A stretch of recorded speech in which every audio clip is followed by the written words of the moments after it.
તો રાજકોટમાં ભર ઉનાળે મહાનગરપાલિકાના સ્વિમિંગ પુલને તાળા લાગતા હજારો સભ્યો મુશ્કેલીમાં મુકાયા છે।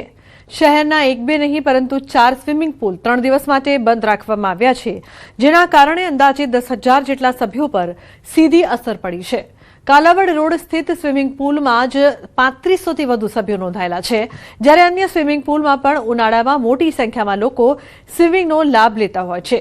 સ્વિમિંગ કોચને વસ્તી ગણતરીની ટ્રેનિંગમાં મોકલાતા સ્વિમિંગ પુલ બહાર બંધ અંગેના બોર્ડ લગાવી દેવામાં આવ્યા છે। ઉનાળાની પીક સિઝનમાં પુલ બંધ થતા સભ્યોમાં ભારે નારાજગી જોવા મળી રહી છે। અમારી રજૂઆત એવી છે કે જો જનગણના મીટિંગમાં જાય ને એ લોકોને ઓર્ડર આપે તો 1 મહિનો જનગણના કાર્યક્રમ ચાલશે। તો સ્વિમિંગનું શું? હવે આ સ્વિમિંગ પુલ સવારે 6:30 થી સાંજે 7:30 સુધી ચાલુ હોય છે। એમાં 3000 વ્યક્તિઓ સ્વિમિંગ કરતા હોય ને હેલ્થ રિલેટેડની વાત કરીએ તો બધા સિનિયર સિટીઝનો હોય છે ને છોકરાઓ સ્કૂલ કોલેજના છોકરાઓ તો બંધ રાખવું પોસાય એમ નથી ને બીજા કર્મચારીઓને જો આમાં આપે તો આ સ્વિમિંગ પુલ તો ઉનાળામાં ચાલુ રહી શકે। અમારી રજૂઆત એ છે। રાજકોટ શહેરમાં ભર ઉનાળે મહાનગરપાલિકાના સ્વિમિંગ પુલ છે તે બંધ છે। ટોટલ શહેરમાં 5 સ્વિમિંગ પુલ આવેલા છે, જેમાંથી 4 સ્વિમિંગ પુલ છે તે અત્યારે બંધ જોવા મળી રહ્યા છે। ખાસ કરીને હાલ જે રીતના અલગ અલગ જે 4 સ્વિમિંગ પુલ છે તેમના 30 જેટલા કોચ છે તેમને વસ્તી ગણતરીની ટ્રેનિંગ માટે મુકાયા હોવાથી ભર ઉનાળે આ જે છે સ્વિમિંગ પુલ ને જે છે તાળા મારવાનો વારો આવ્યો છે। 3 દિવસ સુધી આ સ્વિમિંગ પુલ છે તે બંધ રહેશે।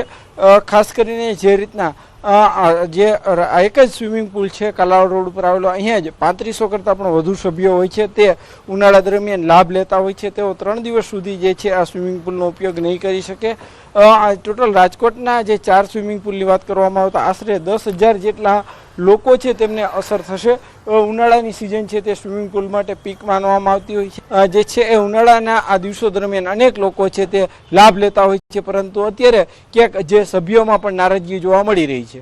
હાર્દિક જોશી, ન્યૂઝ 18 ગુજરાતી, રાજકોટ।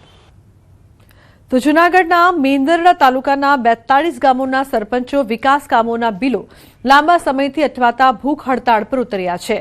સરપંચોનો આક્ષેપ છે કે છેલ્લા 5 મહિનાથી કરોડો રૂપિયાના વિકાસ કામોના બિલો ચૂકવાયા નથી, જેના કારણે અનેક ગામોમાં વિકાસ કામો ઠપ છે। તંત્રની હેરાનગતિ સામે સરપંચોએ ભૂખ હડતાળ શરૂ કરી છે અને અટકેલા બિલો તાત્કાલિક ચૂકવવાની મુખ્ય માંગ ઉઠાવી છે। સાથે જ યોગ્ય ઉકેલ નહીં આવે તો આગામી સમયમાં ઉગ્ર આંદોલનની ચીમકી પણ ઉચ્ચારી છે। તો બીજી તરફ વહીવટીતંત્રના જણાવ્યા મુજબ મેંદરડા તાલુકાના કેટલાક વિકાસ કામોના બિલ અને એસ્ટિમેટમાં તફાવતો અને ક્ષતિઓ સામે આવતા હાલમાં તપાસ પ્રક્રિયા ચાલી રહી છે। તપાસ બાદ નિયમ મુજબ પેમેન્ટ ચૂકવવામાં આવશે।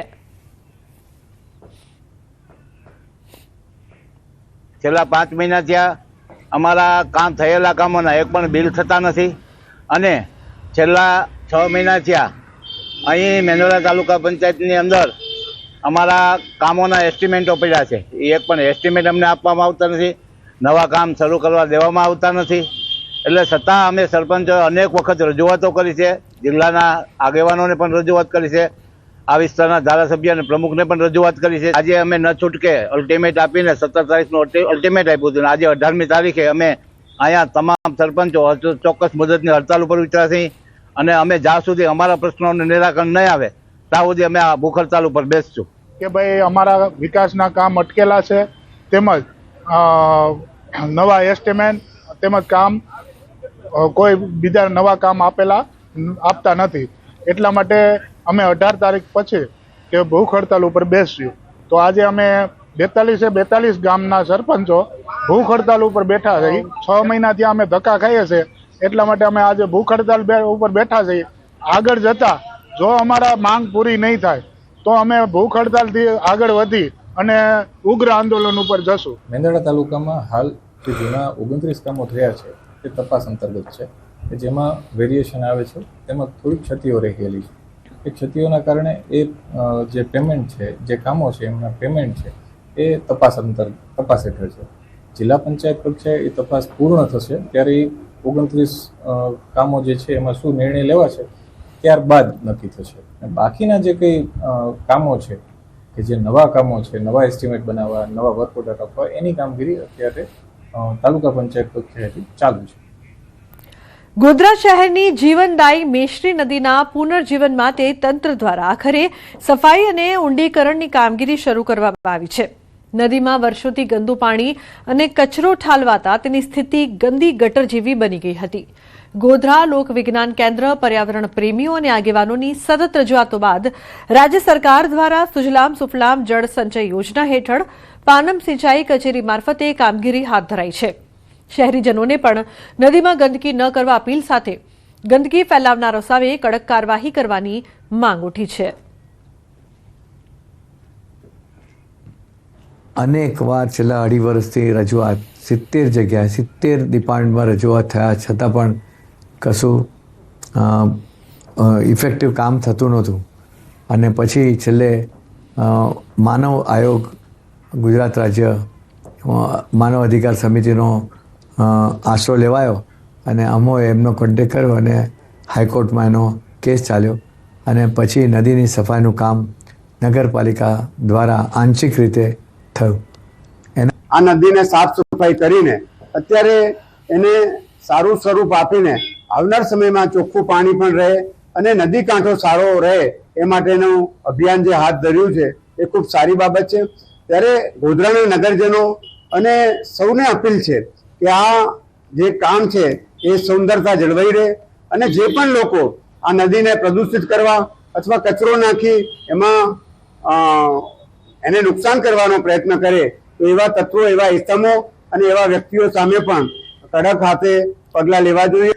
આશા છે કે આ કામગીરી સતત ચાલુ રહે અને મેશ્રી નદી એ ગોધરામાં એક સુંદર નદી બની રહે અને જે નદીને આપણે માતા ગણીએ છીએ તે માતા તરીકે પવિત્રતા એની જળવાય તેના માટે લોકોએ પણ કટિબદ્ધ થઈને મેશ્રી નદીમાં જે કચરો ઠાલવ્યો છે તે એમને બંધ કરવું. ગોધરા શહેરમાંથી પસાર થતી હાર્દ સમય મેશ્રી નદી છે જે સફાઈના અભાવે મૃતપાય અવસ્થામાં ફેરવાઈ હતી, જેને લઈને સ્થાનિક અગ્રણીઓ સહિત દ્વારા મુખ્યમંત્રી અને વિવિધ સ્તરે રજૂઆતો કરવામાં આવી હતી. જેના બાદ હાલ મેશ્રી નદીની મોડે પણ સફાઈ કામગીરી શરૂ કરવામાં આવી છે. આપણે સીધા દ્રશ્યો બતાવીશ. આપ દ્રશ્યોમાં જોઈ શકો છો જે પ્રકારે મેશ્રી નદી એને કહી શકાય કે અહીંયા જે આ નગરપાલિકા વિસ્તારમાં આવેલો જે શહેરી વિસ્તાર છે જેમાંથી અહીંયા આડેધડ કચરો ઠલવાતો હોય છે, સાથે જ અહીંયા ગંદુ પાણી પણ ઠલવામાં આવે છે, જેથી ગોધરાની શાન સામે મેશ્રી નદી છે તેનું અસ્તિત્વ ભૂસાઈ ચૂક્યું હતું. પરંતુ વારંવારની જે રજૂઆતો હતી તેના બાદ મુખ્યમંત્રીએ હૈયા ધારણા આપી હતી અને હૈયા ધારણા બાદ મોડે હવે તંત્ર કામે લાગ્યું છે અને પાનમ વિભાગ દ્વારા સુજલામ સુફલામ જળ સંચય યોજના હેઠળ આ કામગીરી શરૂ કરવામાં આવી છે. આપ જોઈ શકો છો દ્રશ્યોમાં જે પ્રકારે અત્યારે જે કચરો કાઢવામાં આવી રહ્યો છે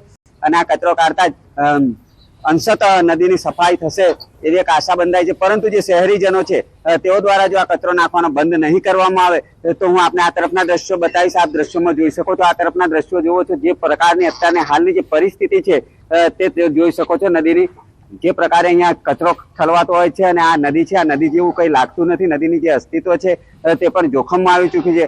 ત્યારે જે શહેરીજનો છે તેઓ પણ સહભાગી બને અને આ જે આડેધડ જે કચરો ઠાલવવામાં આવે છે તેને બંધ કરવામાં આવે એ પણ એટલું જ ઈચ્છીને અહીંયા જોવાઈ રહ્યું છે. ત્યારે જોવું રહ્યું કે ગોધરાની મેશ્રી નદી પુનઃજીવિત થાય તેના માટે શહેરીજનો કેટલો સહકાર આપશે, સાથે સાથે જે તંત્ર દ્વારા કામગીરી કરવામાં આવે છે તે કામગીરી પણ કેટલા અંશે સાર્થક થશે. સાથે જ જે અહીંયા દર ચોમાસામાં છાસવારે સામાન્ય પાણીમાં પણ જે વરવાનો કોઝવે છે જે ડૂબી જતો હોય છે તેમાંથી અહીંયાથી જે અવર જવર કરતા જરૂરિયાતમંદો છે તેઓને કેટલા અંશે મુક્તિ મળશે એ આગામી સમય અને ચોમાસું જ બતાવશે. રાજેશ જોશી, ન્યૂઝ 18 ગુજરાતી, ગોધરા, પંચમહાલ. તો જૂનાગઢ શહેરમાં પેટ્રોલ પંપ પર વાહનોની કતારો લાગી છે. તળાવ દરવાજા નજીકના પેટ્રોલ પંપ પર ભારે ભીડ જોવા મળી રહી છે. ઈંધણ માટે કાર અને રિક્ષાની લાંબી કતારો લાગી છે. પૂરતો જથ્થો છતાં વાહનોની કતારોને લઈને પેટ્રોલ પંપ સંચાલકનો નિર્ણય. રિક્ષાને ₹500 અને કાર માટે ₹1000નું ડીઝલ અપાયું. ડીઝલ છે નહીં, શું કરીએ? અમારે ધંધા પાણી થોડુંક છે તો થોડું આપે છે. 2 લીટર આપે કે 3 આપે, વધારે આપતા નથી. રોજીરોટી કેમ કાઢવી? અમારે ક્યાંય ડીજે નથી, નહીં 3-4 પેટ્રોલ પંપ ફરીને એવું. અમે લોકોને લિમિટમાં ડીઝલ આપીએ. 4 વ્હીલ હોય એમાં 1000 રૂપિયાનું અને રિક્ષા કે એવા નાના હોવાનું હોય એને 500 રૂપિયા સુધી.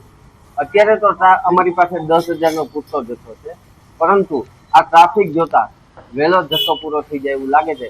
પણ એમાં કોઈ ચિંતા કરવાની જરૂર નથી. આપણે ત્યાં બીજી ગાડી સુરતમાં ઓર્ડર દેશું એટલે આવી જશે. એટલે પબ્લિકે બહુ શાંતિથી અને સાવચેતીપૂર્વક ડીઝલનો ઉપયોગ કરવો. દ્વારકાના ખંભાળી